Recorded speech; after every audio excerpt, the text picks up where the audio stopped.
There is a specific cold that settles in your bones when you realize your family views you as an expense rather than a person. I learned this lesson staring at a cracked hospital ceiling. It brings me back to the core truth of my life. After I got an injury, my parents said, "We can't afford to help you with bills." Then bought my brother a house. I afforded my own life without them. But now they want my help. But they can't afford my forgiveness now. Growing up, the script was written in stone before I could even read it. My younger brother, Nathan, was the protagonist, while I was merely a stagehand expected to manage my own scenes. If Nathan failed a math test, my father marched into the school demanding better instruction. If I brought home a B+, I was grounded for lack of focus. "You're tough," my dad would say, dismissing my needs. "Nathan is sensitive. He requires support." That word, support, became a weapon they used to bludgeon me into silence. I internalized their neglect and turned it into fuel, graduating with massive debt and zero assistance. While Nathan drifted through life on their dime, I took a job at a logistics warehouse, moving boxes until my hands were calloused. Over 6 years, I clawed my way up to supervisor, making $52,000 a year. It was enough to cover my loans and rent a decent apartment. I built a force where I didn't need anyone. I believed independence was my armor against their indifference, until the day the armor shattered. It happened on a Tuesday in late October, during the peak of our inventory audits. We were severely behind schedule, and my manager was barking orders to speed up. I was up on a scissor lift, checking stock on the highest shelves. Protocol demanded a spotter, but we had neither. I reached for a misplaced clipboard wedged behind a heavy pallet, my fingertips just brushing the plastic. The lift groaned beneath me. A metallic the house slept that signaled the machinery was shifting its weight disastrously against the uneven concrete floor. The world tilted sideways in a blur of gray steel and fluorescent lights. Gravity took over, dragging me down 12 feet to the unforgiving floor. I landed hard on my left side, the impact knocking the air from my lungs with a wet crunch. My collarbone snapped instantly, and 3 ribs fractured like dry twigs. I lay there on the cold concrete, gasping for breath that wouldn't come, while pain exploded in my shoulder. It felt like a hot iron rod was being driven through my chest. By the time I woke up from surgery, the adrenaline had faded, replaced by a dull, throbbing agony. The doctor delivered the news with professional detachment, shattered shoulder, and a mandatory recovery period of 4 months. I did the mental math through a haze of painkillers. Workers' compensation would only cover a percentage of my salary, and my company allowed termination after 90 days of leave. I was staring down the barrel of a financial abyss. I was going to lose $2,500 a month, and I couldn't even dress myself. Desperation forced me to break my own rule. I called my parents from the hospital bed, my voice thick with medication and fear. I explained the situation, detailing the income gap and my physical inability to manage daily tasks. I swallowed my pride and asked if I could borrow money for rent or maybe crash in my old room for a few weeks. I expected a lecture, perhaps some hesitation, but I didn't expect the wall they built. I waited for the sympathy that a son should receive from his family. My father's voice came through the speaker, devoid of the warmth I foolishly hoped for. "Jack, we would love to help, but money is really tight right now. Your mother's hours were cut, and we have our own bills." My mother chimed in, echoing his sentiment with a cruel twist. "You are always so independent, honey. You'll figure it out like you always do." They hung up, leaving me alone in a sterile room. I didn't know then that their bank account was full, waiting to buy my brother a future. The discharge papers were essentially a polite eviction notice. I had nowhere to go, but Carlos didn't give me a choice. He showed up with his truck in a grim determination that silenced my protests. The ride to his house was a blur of painkillers and shame. When we arrived, I saw that his wife, Amy, had already prepared the spare room. They had moved the nightstand to the right side, so I could reach it. Living with them was a brutal lesson in humility for a man who prided himself on solitude. I couldn't cut my own steak or tie my shoes. Amy had to help me button my shirts in the morning, her face void of judgment while I burned with humiliation. The first night, I sat on the edge of the guest bed and wept. It wasn't the throbbing in my shoulder that broke me, but the terrifying realization of total helplessness. The physical pain was manageable, but the financial hemorrhage was a different kind of agony. Workers' compensation checks arrived like clockwork, but they were a fraction of my salary. I did the math on a napkin and felt sick. Between student loans, the lease on my empty apartment, and insurance premiums, I was bleeding cash. My savings account, which I had painstakingly built over 6 years of grinding shifts, began to drain away like water from a cracked bucket. By month 3, the numbers stopped adding up entirely. I made the decision standing in a used car lot, shaking hands with a dealer who smelled like stale coffee. I sold my beloved car for thousands, less than it was worth just to keep the creditors at bay. Watching him drive it away felt like losing a limb. It was just metal and rubber, but it represented my autonomy. I walked back to the bus stop, feeling smaller than ever. Physical therapy became my new full-time job, a torture chamber disguised as a medical clinic. My therapist, Sandra, had hands of steel and zero sympathy for my whining. She pushed my frozen shoulder past its limits 3 times a week. "Pain is just the body healing," she would say while I gritted my teeth and sweated through my shirt. I was trying to lift a 2-pound dumbbell that felt like a concrete block, fighting for every single inch of motion. The mental toll was heavier than the weights. I had been a supervisor, a leader who solved problems. Now I was the problem. One evening, the guilt suffocated me as I watched Carlos play with his kids. Slept. I was eating their groceries and using their electricity while my own parents couldn't be bothered to send a text. I sat in their living room, staring at a turned-off television, feeling like a parasite attached to a host I didn't deserve. Amy sat down next to me, sensing the spiral before I spoke. When I tried to apologize for being a burden, Carlos interrupted from the doorway. He told me about getting laid off 3 years prior, a secret he had kept from our friend group. "We almost lost the house," he admitted quietly. They had survived on ramen and fear for months. I had no idea they had struggled so deeply. It shifted the ground beneath my feet. Carlos explained that asking for help was the hardest skill he ever mastered. "Needing people doesn't make you weak, Jack," he said, handing me a beer I couldn't open myself. "It just makes you human." His words hit me harder than the concrete floor had. These people, who owed me nothing, were weaving a safety net to catch me. Meanwhile, the people who gave me life were busy protecting their bank account from my misfortune. It was a revelation. I stopped fighting their generosity and started focusing on the climb. My arm regained mobility, inch by agonizing inch, though the ache never fully vanished. But as my body mended, my finances flatlined completely. My credit score plummeted, and my emergency fund hit 0. Through it all, my phone remained silent. No missed calls from Mom.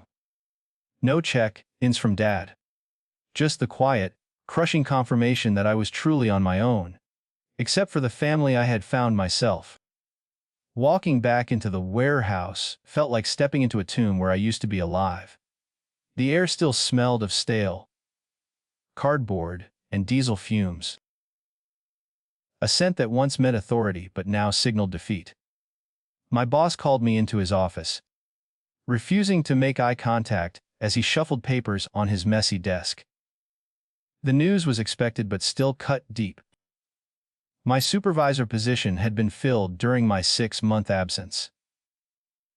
I was being offered a floor coordinator role, which was a polite way of saying a massive pay cut.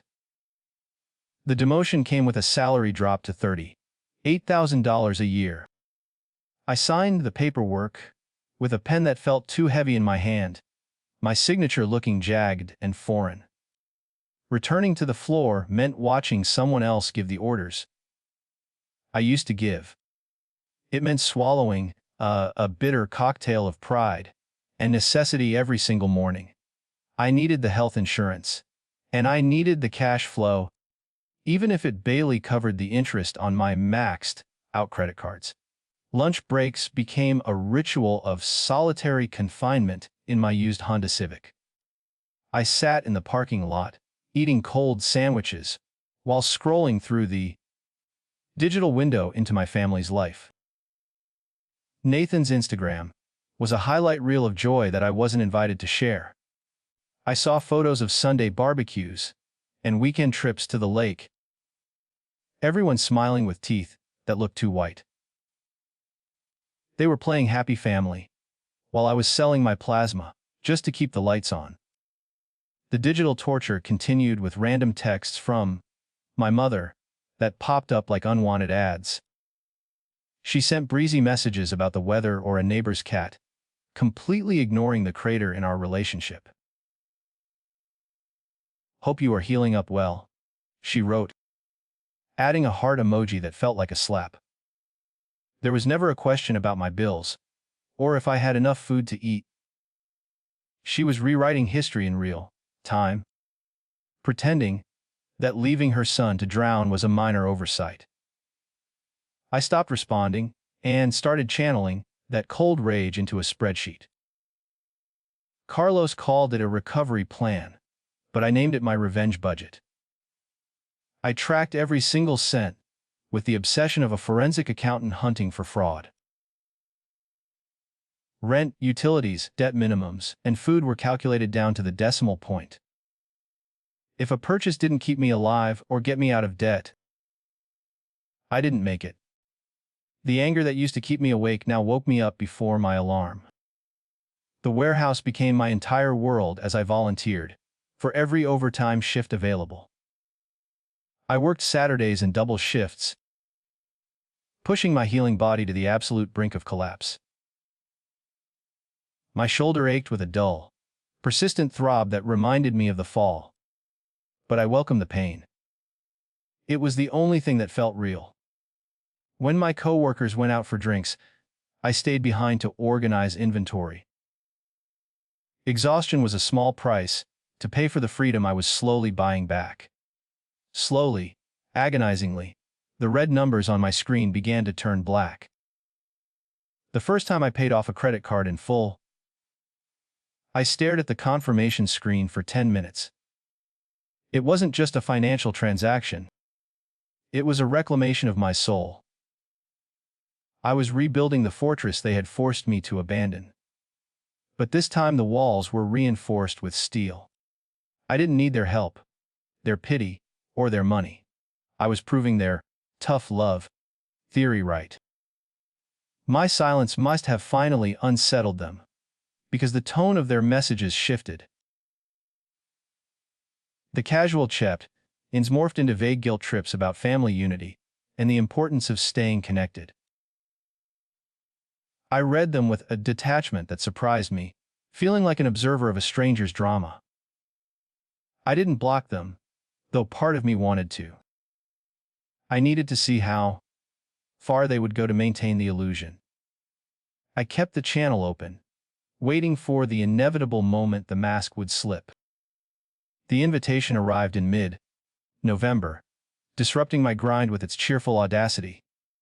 My mother texted to ask if I was coming to Thanksgiving dinner, acting as if I hadn't spent the last year in hell.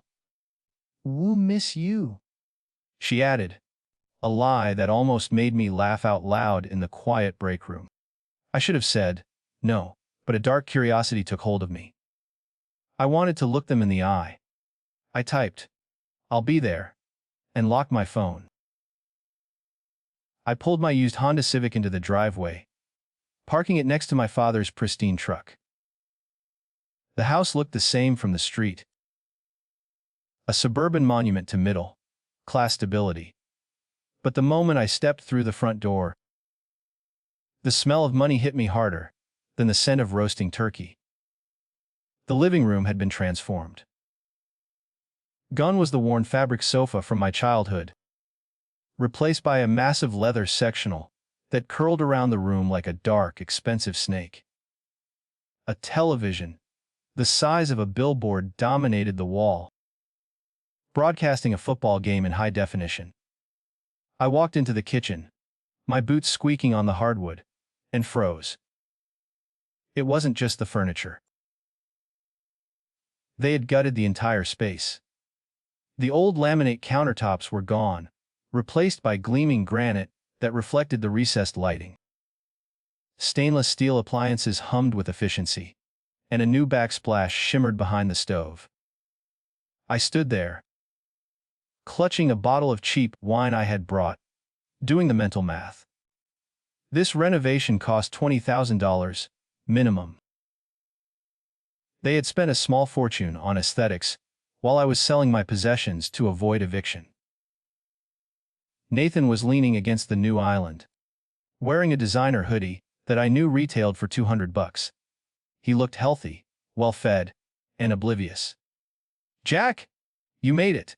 he shouted, pulling me into a bro hug that I barely returned.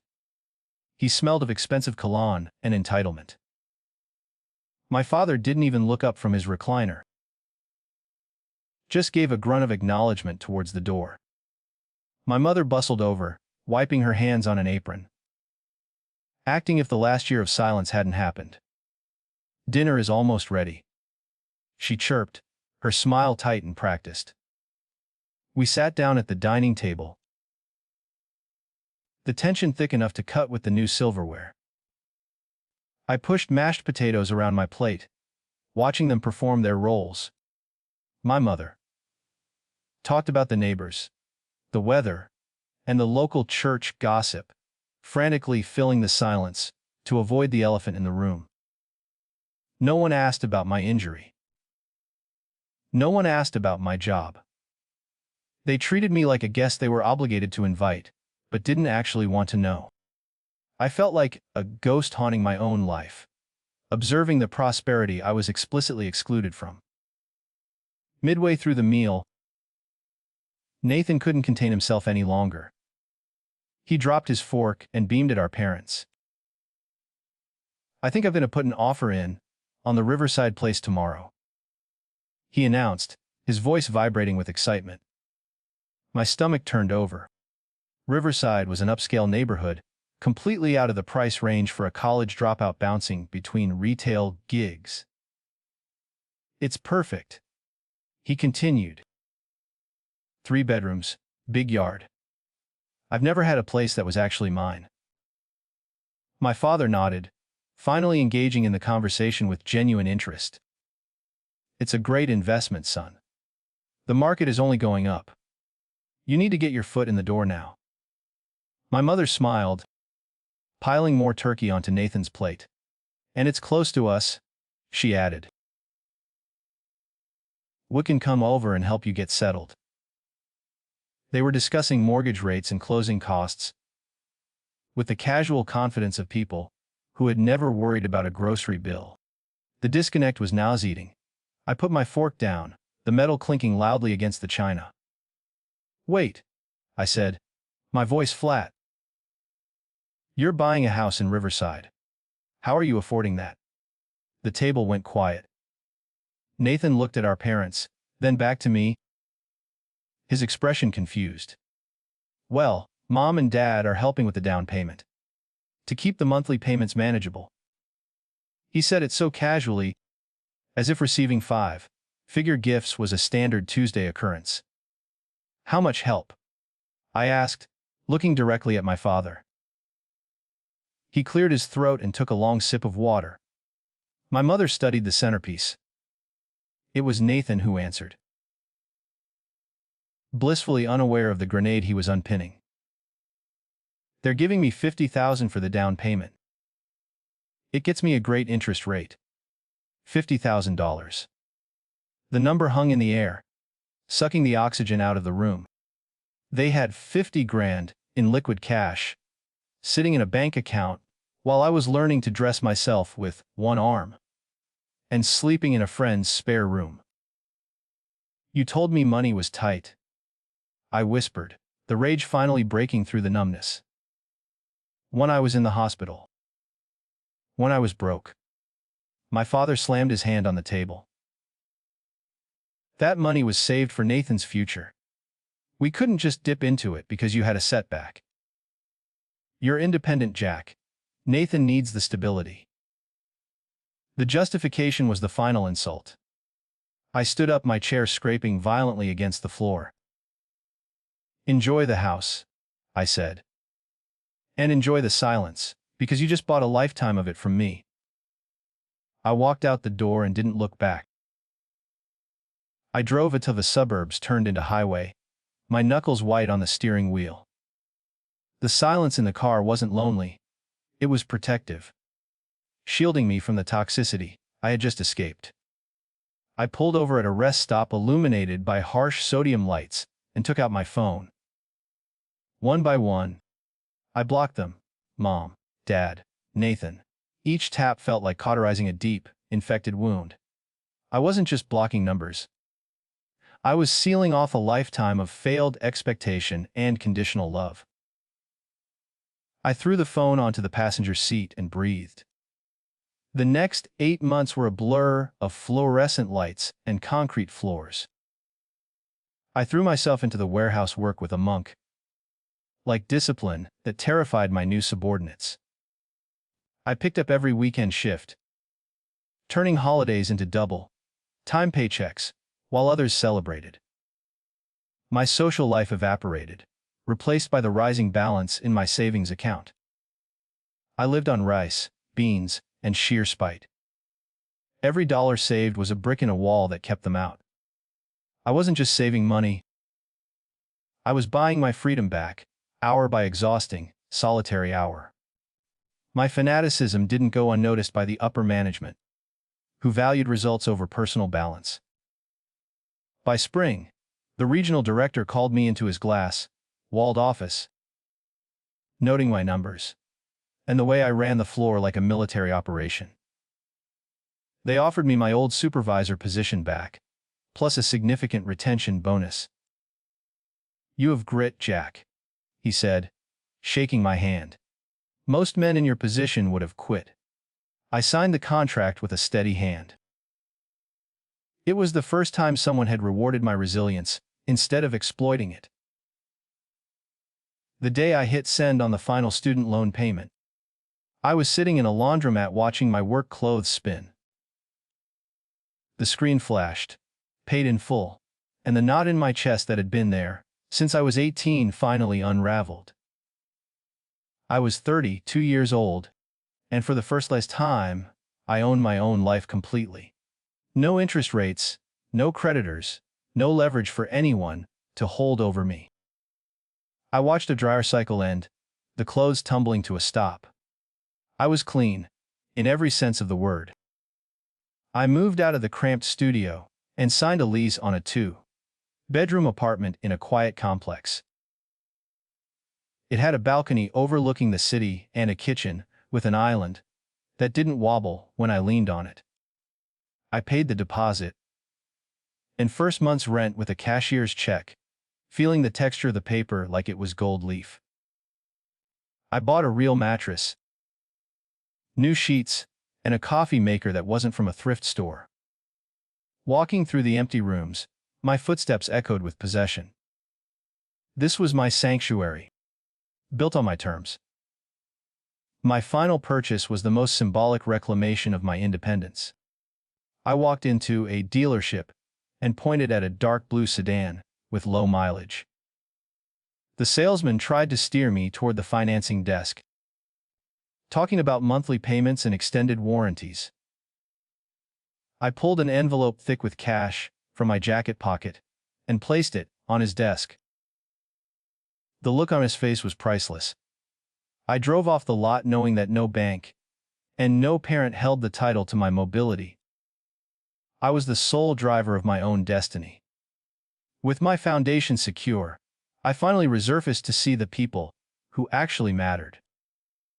I took Carlos and Amy out for a steak dinner, insisting on paying the bill despite their protests.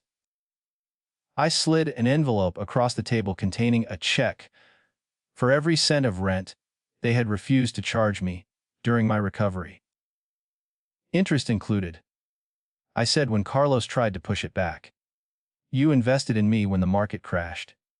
He looked at me, eyes wet, and finally accepted it. I had balanced the ledger with the only currency that mattered. Peace is a strange sensation when you have lived your whole life in a state of bracing for impact. I spent my evenings on the balcony, drinking good coffee and reading books I had put off for years. I stopped checking Nathan's social media. I didn't care about his house, his renovation, or the fake happiness he broadcasted to the world. Their absence wasn't a hole in my life anymore. It was simply space. I had filled that space with stability, dignity, and a quiet, unbreakable pride that no one gave me but myself. It was a rainy Tuesday evening when the silence finally broke. I was meal prepping for the week, chopping vegetables with the rhythm of a man who had everything under control. My phone buzzed on the granite counter, vibrating against a glass of water. I glanced at the screen, expecting a spam call or a notification from work. The number was blocked, but the area code was familiar. It triggered a fatum H in my shoulder. I wiped my hands on a towel and stared at it. The past was calling to collect a debt I didn't owe. Slept. The phone buzzed against the granite countertop like an angry hornet, vibrating with a persistence that demanded attention. I stared at the unknown caller ID, debating the merits of interrupting my peace. It had been 8 months since I walked out of that Thanksgiving dinner. 8 months of silence that I had purchased with my absence. Curiosity. That fatal flaw finally won out over my better judgment. I swiped right and held the device to my ear, saying absolutely nothing. The breathing on the other end was jagged and shallow. Jack. It was Nathan. His voice sounded thin. What do you want, Nathan? I asked, keeping my voice as flat as the stone under my hand. He launched into a stumbling routine of small talk that was painful to witness. He asked about my job, my apartment, and even my shoulder. Slept, feigning concern for an injury he had ignored when it actually mattered. I let him ramble for exactly 30 seconds before cutting the line. I am hanging up in 5 seconds unless you tell me why you called. The panic on the other end spiked audibly. Wait, don't. I'm in trouble, Jack. Real trouble. He took a deep, shuddering breath and spilled the mess onto the floor. The perfect investment in Riverside was bleeding him dry. The utility bills for a 3-bedroom house were double what he expected. And the Homeowners Association had hit him with a special assessment for road repairs. He was 3 months behind on the mortgage, and the bank had sent a notice of intent to foreclose. I just need to catch up, he pleaded, his voice cracking. If I can pay them $5,000 by Friday, they'll stop the process. I can pay you back. The number hung in the air, heavy with a suffocating irony. $5,000. It was almost exactly the amount I had needed when I was lying in a hospital bed, staring at eviction and ruin. I leaned back against my kitchen island, feeling the cool stone against my lower back. "Let me get this straight," I said, my tone dangerously calm. "You want me to loan you $5,000 for a house you couldn't afford in the first place? Why are you calling me? Why aren't you asking Mom and Dad? They're the ones with the checkbook." Silence stretched across the line, thick and suffocating. I could hear him pacing, the faint squeak of expensive sneakers on hardwood floors. "I can't ask them," he whispered finally. The hesitation told me everything I needed to know. There was a crack in the foundation of the Golden family, and it was spreading fast. "Why not?" I pressed, twisting the knife. They had $50,000 sitting around last year. Surely they have a little extra to protect their investment. Unless they spent it all on new granite countertops and designer hoodies. "Where is the money, Nathan?" "They don't have it," Nathan blurted out, the words tumbling over each other in a rush of confession. "Dad lost his job 4 months ago. The warehouse downsized, and they let him go." The news hit me with a dull thud. My father, the man who preached stability and loyalty to a company, had been discarded just like I was. They'd burned through their savings trying to keep up appearances. Nathan continued. "The $50,000 they gave me was most of their liquidity. They're tapped out, Jack. They are literally broke. They can't help me." The schadenfreude washed over me, cold and intoxicating, but Nathan wasn't finished. "It's worse than that," he mumbled. "They're selling the house." I nearly dropped my phone. The house they had lived in for 20 years, the one they had just renovated to show off their wealth, was going on the market. They can't afford the mortgage without Dad's income. They're downsizing to a 2-bedroom apartment across town. They were counting on moving in with me for a few months, while they got settled. But if I lose my place, we're all screwed. The pieces of the puzzle clicked into a grotesque picture. They had bet the entire family farm on Nathan's success, assuming the golden child would always shine. Now, the anchor they built was dragging all 3 of them to the bottom of the ocean. They needed my money not just to save Nathan, but to save themselves from homelessness. "So that's the plan," I said, letting the disgust seep into my voice. "You want me to bail out the entire sinking ship. You want my money to fix 3 lifetimes of bad decisions." "It's not a bailout. It's a loan," Nathan shouted, his fear turning into defensive anger. "We're family, Jack. You can't just watch us lose everything." I laughed, a harsh, barking sound that echoed in my empty kitchen. Family. That's a strong word for people who ghosted me for a year. I gripped the phone tighter. "Here is my answer. No, I'm not giving you $5,000.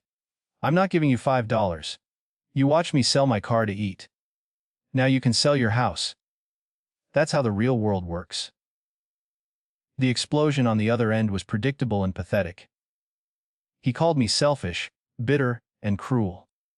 He weaponized every childhood memory, trying to find a weak point in my armor. "Mom is crying every day," he screamed. "Dad is depressed. How can you be so cold?" I listened to his tirade with the detachment of a judge hearing a guilty plea. "I'm not cold, Nathan. I'm just mirroring the energy you gave me. You told me to figure it out. You told me I was independent. I'm just respecting your independence now." "That's different," he wailed, his voice breaking into a sob. "You were hurt, but you had your job waiting. I'm going to lose my credit, my home, everything." The lack of self-awareness was staggering. He truly believed his financial inconvenience was a greater tragedy than my physical trauma. "I didn't have a job waiting, Nathan. They demoted me. I clawed my way back from zero while you played house. You have a car. You have 2 kidneys. You have options. Start selling things. That's what I did. It builds character, remember. He went quiet. The fight draining out of him as the reality of my refusal set in. Please, Jack. He whispered, sounding like the scared little kid he used to be before our parents ruined him with indulgence. I don't know what to do. I'm scared. For a second, just a microsecond, I felt a twinge of pity. But then I remembered the Thanksgiving dinner. I remembered this smirk on his face when he announced the $50,000 gift. That smirk had cost me my sympathy. Being scared is appropriate, I said. Use it. I pulled the phone away from my ear and pressed the red button, severing the connection before he could beg again. The silence that rushed back into the room felt different this time. It wasn't empty. It was heavy, with the weight of the verdict I had just delivered. My hands were shaking slightly, not from fear, but from the adrenaline of the kill. I walked to the cabinet and poured a glass of whiskey. As I raised the glass, the phone lit up again. Mom. I stared at it until the screen went black. The phone rang again, insistent and shrill against the quiet of my apartment. I stared at the screen until the guilt became physical, a tightening in my chest that forced my hand. I slid the bar to answer. Jack. My mother's voice was wet and trembling. A performance of fragility I recognized from my childhood. She didn't waste time with pleasantries this time. Your brother says you won't help him. He says you want us all on the street. The accusation was sharp, wrapped in tears. She was painting me as the villain in a tragedy she had written herself.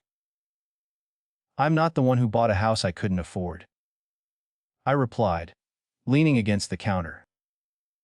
And I'm not the one who spent my life savings enabling him. She made a sound of frustration, a sharp intake of breath. This isn't about the past, Jack.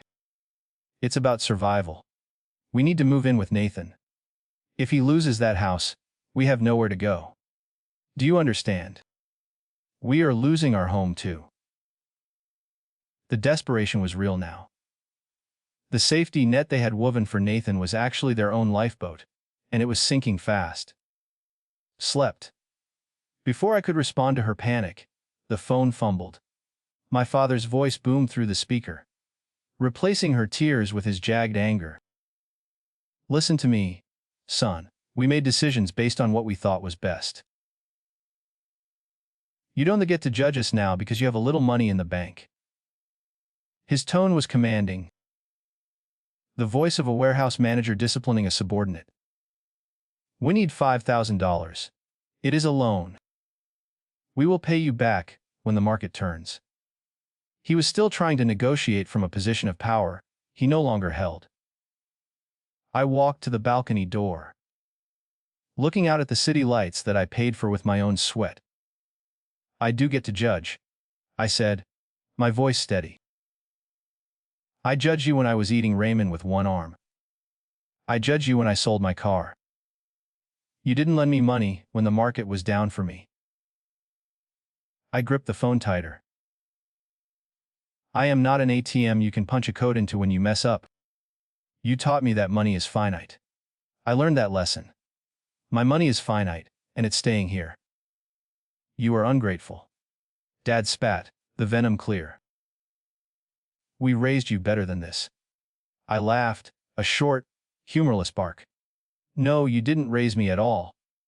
You watched me grow up while you focused on Nathan. And now you want the return on an investment you never made. I hung up before he could explode. My hand was shaking again.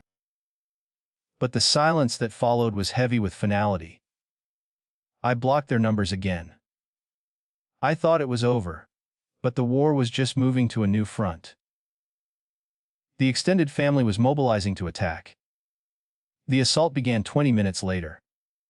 A text popped up from my mother's cousin, Linda, a woman I hadn't seen since a funeral 3 years ago.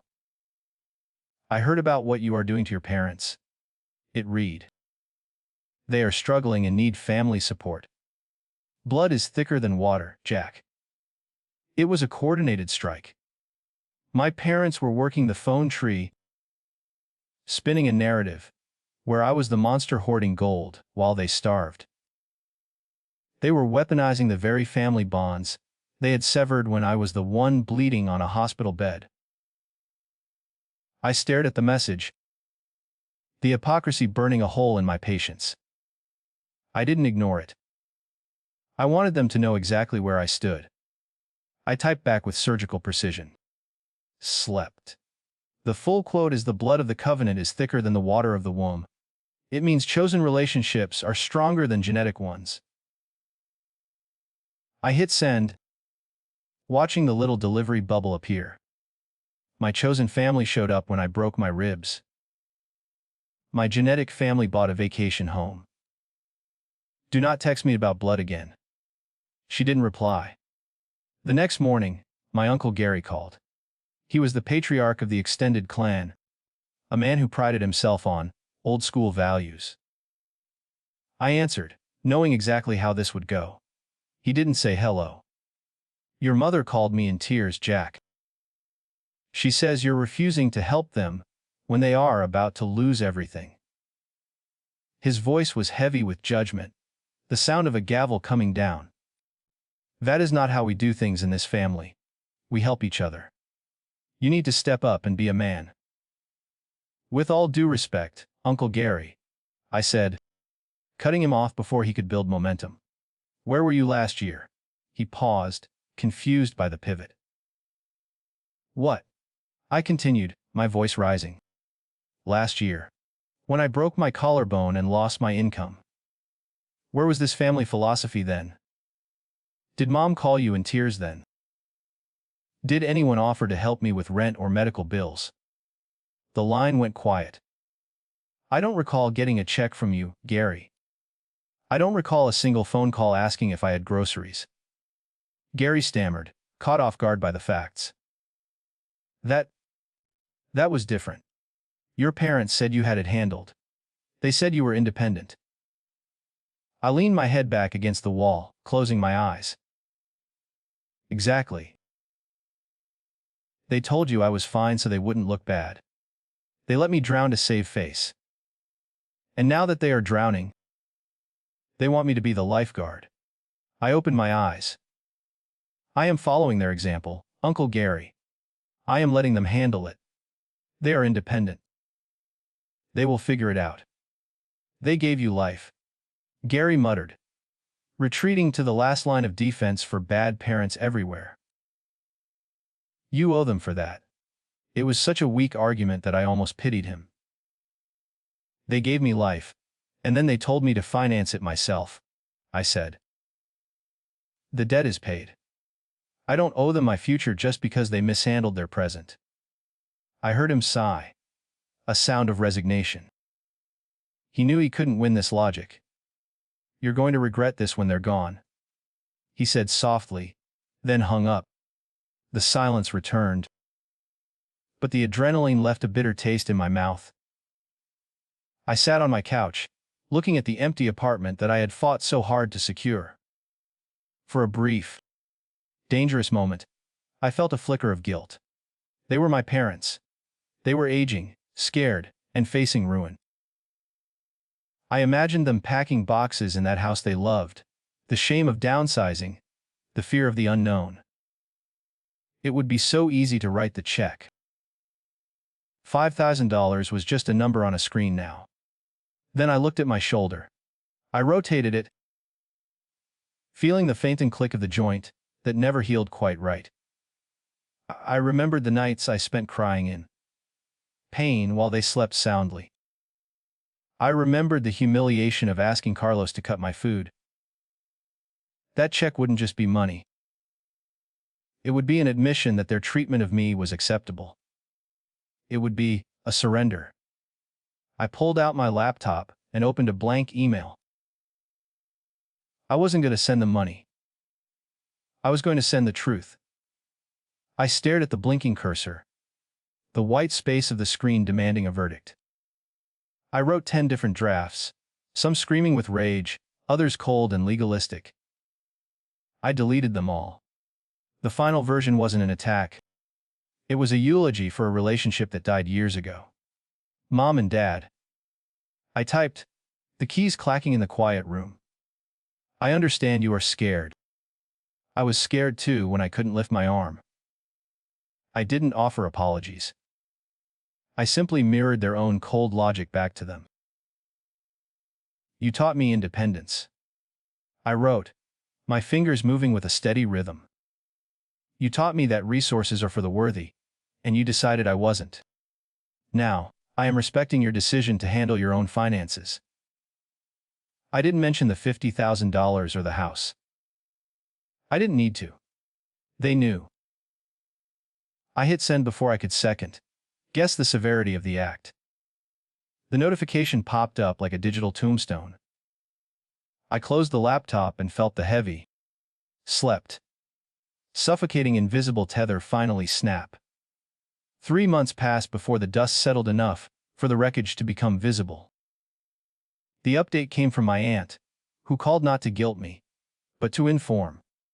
Nathan had lost the house. The bank foreclosed faster than anyone expected, reclaiming the property and the $50,000 down payment my parents had stolen from their own future. It was a total loss. The investment had evaporated into thin air, leaving nothing but bad credit and bitter accusations behind. The golden child had finally tarnished. The details of their new reality were grim and claustrophobic. My parents had sold their renovated suburban home at a loss to cover immediate debts. They moved into a 2-bedroom rental on the south side of town, a place with thin walls and no granite countertops. Nathan moved in with them, sleeping on a pull-out couch in the living room. 3 adults, stripped of their pretensions, crammed into a box of their own making. They were finally living the struggle they had forced me to endure alone. I expected to feel a surge of vindication, or perhaps a lingering pang of remorse. Instead, I felt a profound, quiet neutrality. Their suffering wasn't my punishment to inflict, nor was it my mess to clean up. It was simply gravity taking hold after years of them defying it. I walked through my own apartment, touching the furniture I had bought with money earned from overtime shifts. I was safe here. My walls were solid, and my conscience was clean. I had saved the only person I could. The following Sunday, I drove to Carlos and Amy's house for a barbecue. The smell of charcoal and marinade hit me the moment I stepped into their backyard. Their kids, Danny and Leo, sprinted toward me, tackling my legs with a force that almost knocked me over. "Uncle Jack!" they screamed, their joy unburdened by transaction or expectation. I lifted Danny up, my shoulder holding the weight without a single twinge of pain. This was the noise of a real family. It was loud, messy, and absolutely free. Carlos handed me cold beer and clapped a hand on my back. "You look good, man," he said, studying my face. "You look lighter." I took a sip, the condensation cool against my palm. "I feel lighter," I admitted. We watched the kids chase the dog around the sprinkler, laughing until they gasped for air. I realized then that family isn't about whose DNA you carry. It is about who hands you a towel when you are wet and shivering. It is about who stays. Amy brought out a tray of burgers, and I moved to help her without thinking. "I got it," she said, smiling, but I shook my head. "Let me help," I said. It wasn't a transaction. It wasn't a debt being paid. It was just love in action. I sat down at their table, surrounded by the people who had carried me when I couldn't walk. The lie that I had to be alone to be worthy dissolved in the summer air. I was home.